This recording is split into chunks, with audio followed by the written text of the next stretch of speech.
kanis ni ngalayo ya ka football na officer jo ka renjak police station bawang ba ula le ya ka benon kam na ka bentaju bat kani gede ka wi pat ka area ka ba le si ka dang de ka jaka ka ba ka area ka ba ka kecil pareng jong ka long gray area ka ba ide ba ka ai long ba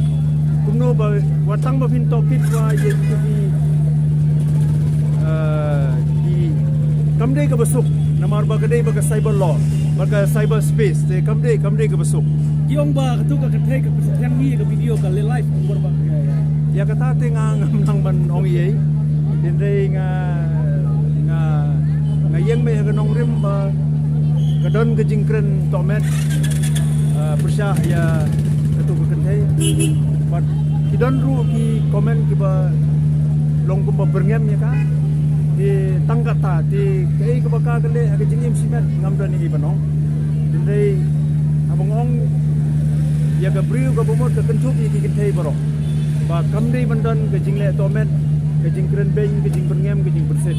hakim lang sa umur pat ba kathai ka om ba kam sutunat kasi mo I don't like kasi kai pelong ki baru kindom ki pat kai ka jikan tu mo katati ka pinaban keli naka namar nga ngam ha manong halor kata pinaban keli na ketu ka samla dindre nga ngalong concern be ba di kamsim aku bai dei lele bat kiken thei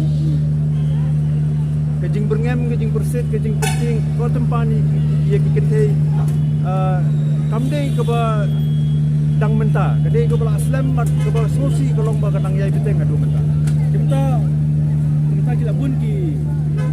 na bitar ya bi bisa disugum no ma ay biar sekarang itu komen ini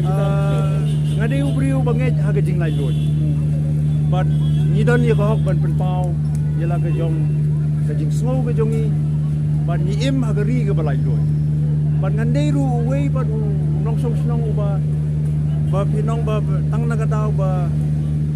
don ke jing ma yenu ino bangin khang no wat ye ka freedom la nei kata ke internet freedom kata ru ngam la ban pediak dindai ngandei ru briu banganget ha kata ke hok ke bangi ong right to offend idon ke hok ban penmong yang aru tang ba kata ke nia ke ba pi clay persya yang kadai benlong ke bosong nia